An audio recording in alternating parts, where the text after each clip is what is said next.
This week on Music Worth Buying, we're going to be discussing Rifles and Rosary Beads by Mary Gauthier. And Everything Was Beautiful and Nothing Hurt from Moby.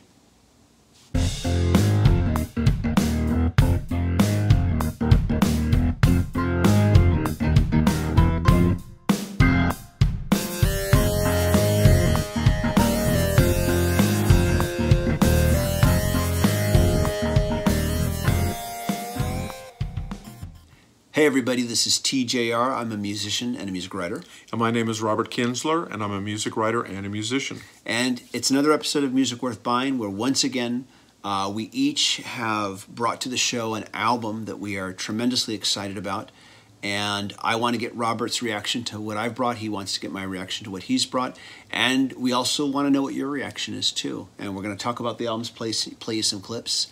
And I'm going to start today with an album, the latest album by, I guess, folk singer-songwriter. I'm not sure if she's considered folk. I know she's a Nashville singer-songwriter, Mary Gauthier. This album is entitled Rifles and Rosary Beads. This is a very unique album. I think it's probably a unique album for her. I think it's just a unique album in general. Maybe not musically or stylistically, but in how it was created. For this album, Mary Gauthier worked in collaboration with the nonprofit organization known as Songwriting with Soldiers to co-write the album's 11 tracks. They're all co-written with veterans and their families. Now, I'm not sure exactly how this works. I've never attended Songwriting with Soldiers, but apparently it sounds like, you know, a songwriter like her goes to she meets these soldiers, their families, their spouses, talks with them about their experiences, and they start to write a song together. They create the song there. I don't think the importance of this album can be really underrated. I guess this album, these songs are the stories of the different veterans that she's written with, and they're all listed here in the credits. You can read about them, of course. We'll get to that more of that in a moment here. But basically, I guess she's kind of like the... I have to picture she's kind of like the musical channel for them to help them express what they need to express in songs. And she helps them put these songs together. And these, of course, these veterans are not songwriters. They've never written songs, for the most part, as far as I know, never written songs in their life together. And so this is kind of done as a form of therapy. And it's also art. It's definitely art, in my opinion. I'm sure it's therapy for those making it, but it's also art.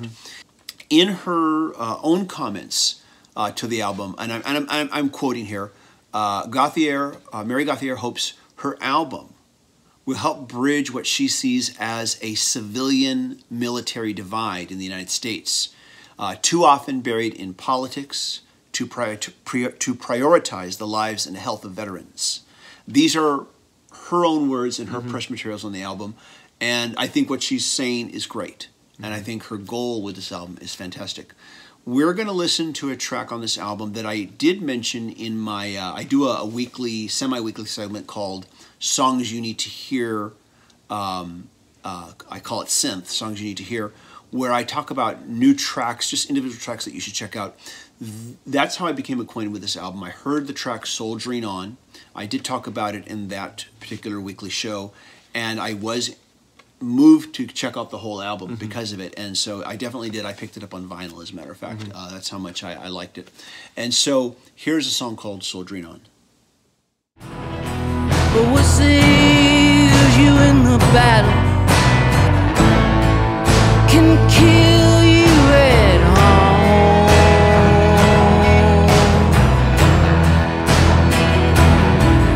A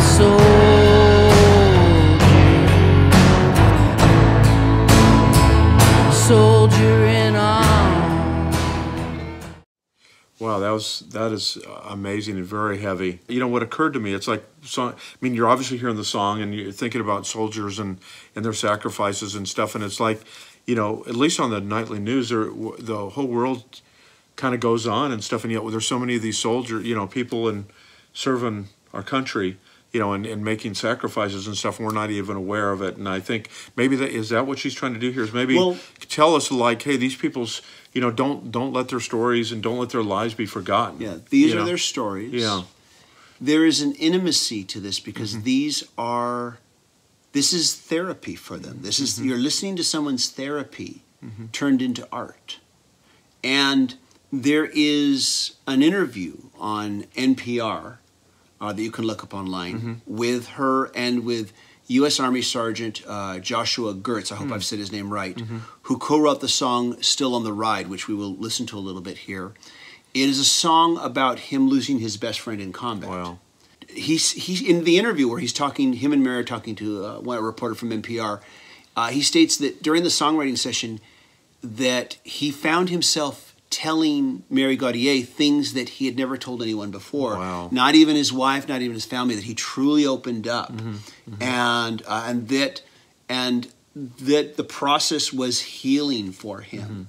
So yeah, you're listening to someone's therapy, so it's tremendously intimate. Oh yeah. You know, and you're listening to art as well. And when you, I'm going to transition to packaging now for that reason. Of course, here's the cover, of course. Now, there is an inner sleeve here that has this photo here. I'm assuming this is Mary Gauthier here, back here, and this is, of course, whose face you see. This is one of the veterans here, one of the service members. And there is this line here. I don't know how well you can read it here. I don't want to mess this up, so I'm going to put on my glasses here. Okay. I'm not going to try to read it without. There is no higher healing than turning trauma into art. Larry Moss. And I, you know, this is. She wants to tell their stories, but like she said, she also wants to help bridge what she sees as a civilian-military divide in the United States. And I'm going to repeat that again because I started the last time I said it. Too often buried in politics to prioritize the lives and health of veterans. And I think that oftentimes I see our media and our politicians using patriotism to exploit. And this is my opinion. I'm saying this is Robert's opinion. I have no idea if he agrees with me on this. And but I feel oftentimes I see our media and our politicians exploiting the patriotism that a lot of Americans rightfully and respectfully want to feel. But I find oftentimes our media and our politicians exploit the common man's, the average person's patriotism for their country in ways that are not always to the best benefit of our veterans and the people who serve. Some of whom are many of whom are my relatives, and my father was one of them. And I have many family members, cousins who serve now or have served, and I feel like this is not exploitative, and I feel that's why I don't hear much about this album in a lot of media that claims to be patriotic.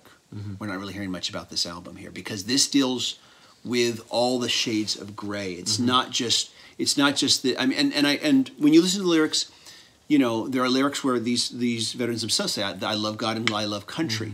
But there are so many shades of gray to their experiences and to what they've been through. And this album is not afraid to go there. And the lyrics are not afraid to go there. And this is their stories. So, so yeah. There, I've said what I wanted to say. I don't know if you agree with that or how you feel, but you know, you're welcome to share that in the comments, of course. Just be respectful.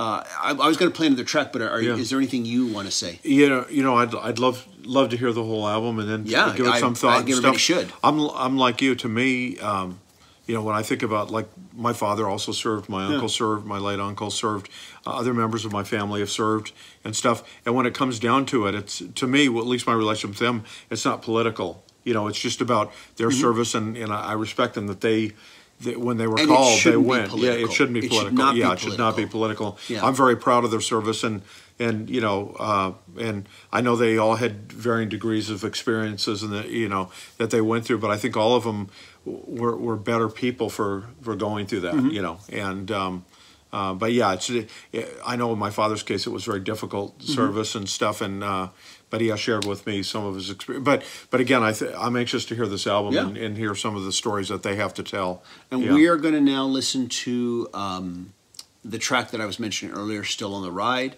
co-written by U.S. Army Sergeant Joshua Gertz. Here we go.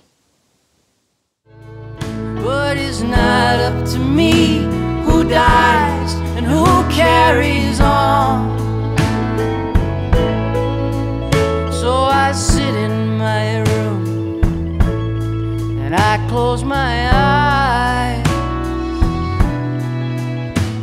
and me and my guardian angel, we're still on the ride. All you can really say is just another potent and powerful song. I mean, yeah, you're really transported into the feelings and the emotions of that soldier. You know, just how they're still there. You know, those experiences are still so raw and so close to the surface. And it's like my dad, I can talk to him about his military service, you know, all those many decades ago, and it's like it's yesterday. And some of these people, I think that are being portrayed here, obviously these are much more recent experiences and maybe even more harrowing. You know, the Americana soundscape that is used to, you know, to deliver these lyrics and everything, it's just really great fit. Yeah, musically excellent too. Musically a lot excellent. of great musicians working on the album to bring the songs to life after they've been written. This album, I think it needs a lot more attention, and so definitely check this out. I've got it on vinyl, but it's on CD too. Definitely check this one out. Yeah, well, thanks for bringing that in. Really powerful. So let's talk about who you have today. Well, I've brought back, or not brought back, but I've actually brought the most recent Moby album, and this is called Everything Was Beautiful and Nothing Hurt. And for my ears, this is his best album since 2002's 18. And before that, I think everybody recalls Play, which was Moby's huge breakthrough. And it's hard to believe that's almost been 20 years ago. Wow. I mean, figure that one out. It's like, where did those 20 years go? And you really know Moby's catalog pretty well. You've Well, been a long-time I would fan. say I'm a longtime fan. I think what I've done is as the albums have come out, I've listened to them, you know, digitally and stuff like that. None of them have really, the full recordings have not grabbed me like since 18. I don't think any of the albums as a full disc have like grabbed me like this one did. This one, I think NPR, or someone was streaming it. I started playing it, just immediately kind of transported me back to the power that I felt when I first heard Play. Play was like a groundbreaking, revolutionary audio experience. I think, you know, when I first heard it, I'd never heard anything like it, you know. And I think this album, you know, it's hard to replicate that. I don't think those experiences are very common. You know, when you hear something, it's like, wow, I've never heard anything like this before. But this is very, very good. The songs are very powerful. And I think, you know, it's kind of like what Moby's done here is he's blended electronica, trip-hop, soul, you know, and just wonderful in ways. And you know, I think across the disc you're going to hear explorations of spirituality, which has always been a big part of his music, you know, about self-doubt, kind of about humanity and what exactly our role in the universe is. I think you're hearing a lot of these deep themes immersed in this, you know, in this really dense but beautiful soundscape. And, you know, there's a lot going on as far as the genres that Moby's doing here, but it's all very listenable. You know, all these songs just, they just grab you, and they're just really good songs. Well, great. You know? Yeah, why don't we, you want to hear hear one? Something. Okay. You've got me properly hyped up. Okay, I'm ready. Let's do that. Okay. Okay. Let's hear a little bit of something off Everything Was Beautiful and Nothing Hurt. Good. Sometimes I feel like a motherless child, so far from home. This was life and this was safer. All was strange and all was stranger. I'm not what I would call like a big Moby fan. I only have one Moby album. It's called Wait For Me, an album that I just sort of stumbled across and liked quite a bit. I really like this. Yeah, it's cool, isn't it? This feels, I mean, I was like thinking like, what does this make me think of? I feel like I'm listening to some lost 1960s movie soundtrack on ecstasy. Even though I've never taken ecstasy. But that's the best way I can describe this track funny, here. yeah. I really love the dark tone and mood of this track. Yeah. It's just hypnotic, and it's like Moby kind of doing the spoken word, you know, powerful delivery, and then I believe her name is Mindy Jones, the soprano, and their voices just, you know, they're doing different things, and their voices I think come together, and it's just great. I mean, like I said, he's just doing something very different, you know, than I think everyone else is doing. Amidst all the, you know, kind of you've got, of course, that kind of pulsating electronic drum beat. I love, and that ethereal keyboards. I love that very sparse electric guitar, very clean. Yeah, there's some playing almost like a bass line more than playing more like a bass line than kind of that dong dong dong dong. I just like that. Just so punctuates the song. I love it. And you get a sense, at least I could be totally wrong, that a lot of time was spent in the studio on these. But there's also a very beautiful symmetry and simplicity to the recordings across the album too. I don't, you know, like I said, and I think that's what I felt like when I heard Play as well. But I mean, I'm experiencing that again here anew, and it's working for me. From every interview, recent interview I've read from Moby, he records at home now. He records everything at home on his computer. In fact, he records in his bedroom. Yeah. So I'm imagining it's amazing, and yet it's so expansive and so it's so. What's the word I'm looking for? You know, that you're just transported to this other world, the sonic world, and it's just amazing. The other vocalists, because he gets a lot of guest vocalists on his albums here. It's not just him doing all the vocals. Yeah, and they sometimes he does no vocals on his songs. Yeah. And does like Mindy come to his bedroom and sing the part? Or? Yeah, I don't know. I have to wonder. Yeah, you have to wonder. But it's just and it comes in this really fancy digipack here. Yeah. And but in the booklet, and it does both here. It has lyrics in the booklet itself, and then here it lists the other vocalists in the album credits and stuff. And let's double check here. Let's see, Mindy Jones, Like a Motherless Child. So that is Mindy Jones singing there, and there's some other vocalists as well on here, as you know, across the album. Yeah. But this is very much of a Moby album and not a collaboration. I mean, you know it's Moby when you hear it. So not all the lyrics, it looks like. Yeah, exactly. I like this artwork here on the cover. I like this artwork here on the front here. Yeah. And I think you were saying there's something about this. Yeah, all the Moby is, I guess the liner notes say Moby's going to donate 100% of the profits from this album to animal rights organizations. So I think you kind of see a little bit of that tie-in with the cover there, where you see that. Obviously, so he's very well known for. He's very passionate. Yeah, very passionate about animal rights. Yeah. You and I are both meat eaters. Yeah. I guess maybe Moby would not would probably. I don't know how he would feel about us, but we're both meat eaters. Yeah. But I appreciate his dedication. His dedication to his beliefs. And obviously, I think we both care about animals and don't want them. Well, we don't believe in cruelty. That's for sure. Exactly. Yeah, neither of us want to see animals treated cruelty. Although we and trophy hunting and all that stuff. I'm pretty. You know, passionate about being against that and stuff. So no, my heart. I know he's vegetarian. Yeah, he promotes vegetarianism. Him and Paul McCartney are both into that. Yeah, neither of us want to support any type of animal cruelty. We may disagree with him on certain aspects of what we consider to be animal rights. I've always said animal welfare. You know that it's okay. You know, I don't think there's anything wrong with eating animals, but that I don't think animals should be raised in a cruel and inhumane fashion for whatever they're used for, be it for food or for work or for whatever. But that animals should be treated humanely. I think we're both very much believe in that. Yeah. But either way, we both respect his dedication to what he believes in, and that's where his proceeds are going to. But even if I didn't know, it doesn't. To me, like I said, even without that knowledge, I just really like that track. What do you got for me next? I'm ready to hear more. Let's go. Let's listen. I'm trying to think what I'd like to hear. Let's listen. Falling Light in Rain. That's a really beautiful song. Let's listen to a little bit of that one. Yeah, you've got me primed. I'm ready.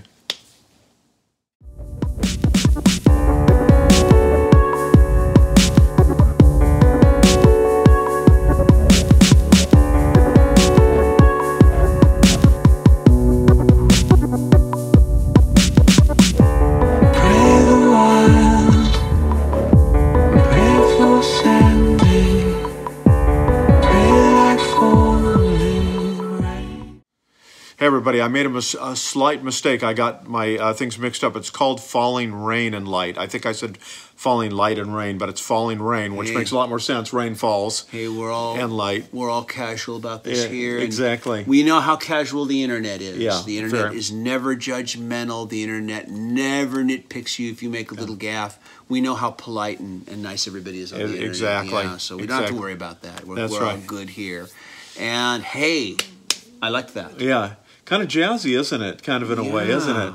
Yeah. You know, it's when I first heard it, it reminded me a little bit of that young group Go-Go Penguin that kind of has that that jazz thing going on. But yeah, I just very different from the first track we heard. Yeah, of course, yeah. You know, very totally different vibe. And the lyrics, like we were saying, you could try to decipher them all day long. I don't know if for sure they're very kind of ambient lyrics. I mean, they could be talking about God, but maybe they're just talking about just escape from reality. I don't know, but just very beautiful lyrics, beautiful music. You know, obviously Moby has put an immense amount of creative passion into all the tracks on this album. Is that how you're interpreting it? Do you think it's about God? You know, I thought so at first, but you know, I'm not sure. I mean, then you begin to then you go, but is it? You know, I don't know. And maybe he said in an interview, and I need to see, but it's very cool. Like a lot of artists will state, I've heard filmmaker David Lynch, whom I've heard Moby interview, and I've heard David Lynch interview Moby, by the way, on the internet, that he always says, you know, what your interpretation is what's the most important, what you're taking from it. And you never know. He may have had an intention, but he also may be just writing on the color of the words. Yeah. Yeah, that happens. And sometimes you're writing subconsciously without realizing it, and you're tapping into things that even you're not sure what it is. There is something there, but it's all subconscious, and who knows? Yeah, really, really beautiful. And like I said, this whole album is really just, you know, it's just an immersive experience. You know, it's one of those albums you can put it in and just kind of shut your eyes and just be swept away from it. And then I think you could listen to it again and then maybe have a different experience depending on your moods and your emotions. That, you know, it's just a really, really... From those two tracks, I would say that's probably true. Yeah. And that first track, now that I've thought about it just a little bit longer, when I mentioned David Lynch, it made me think, you know, I could hear that first track on one of David Lynch's films. Yeah. I could definitely hear it. There's a sense of urgency. You know, it's hypnotic, but there's also a sense that it's kind of like, okay, you know, like, okay, I got to be listening to this. You know, it's something here I have to catch. You know, it's a wave I need to catch. I don't know. There's something about Moby that he is a very brilliant, you know, brilliant artist and doesn't sound like anyone else. I know a lot of the artists we bring in, we say because they are very original, and that's why we bring them in and want to share our passion for those artists. But I think in Moby, for more than 20 years, he's been delivering some great music. But I think this is another masterwork from him. And I'll say something here. After listening to these two tracks, you know, when you first said the title, oh, cool title. And I was like, cool title, you know. But now, as I've heard these two tracks and I keep looking at this title, and I love how this is the artwork that has, you know, this is not the cover, this is the booklet. But as I stare at it, I find myself wanting to keep staring at it. Everything was beautiful and nothing hurt. Yeah. And that just keeps going in on my head, and I keep thinking, it's like it keeps like resonating in my head, and I start to think of other things about it, and I start thinking about different things from the past, and the more I think about it, the more I keeps kind of shifting in what it might possibly mean to me. So that's very cool. Not many titles will do that for me. But it's happening now. It's just here on camera as we're talking about this. After hearing two songs. Yeah, pretty amazing. Yeah, pretty amazing. Yeah. Wow. Yeah. Okay. Well, thanks for bringing that in. Yeah. And so, everybody, you know, have you checked out these albums? Have you heard them? Are you going to check them out? And once again, of course, you know, these albums, of course, we like physical music. We think a lot of our viewers do. They're on CD and vinyl, but you can also stream them right now by going to, you know, Tidal, Spotify, Apple Music, or at the artist's official YouTube channel. Don't stream it anywhere else. If you go to YouTube, don't stream anywhere else but their official channels. And show your support by doing that. Definitely do that. Anyways, if you've heard these, tell us what you think. What are your thoughts? We definitely want to hear your reaction.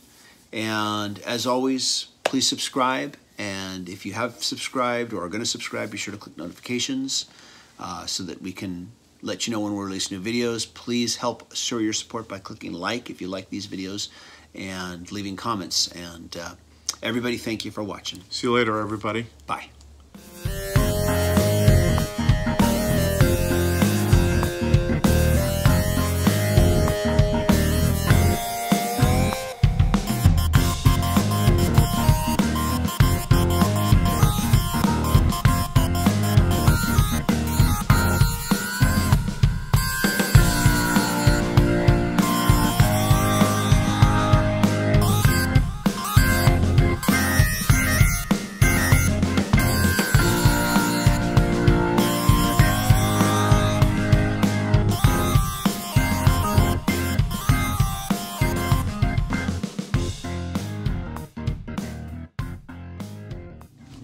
3, 2, 1.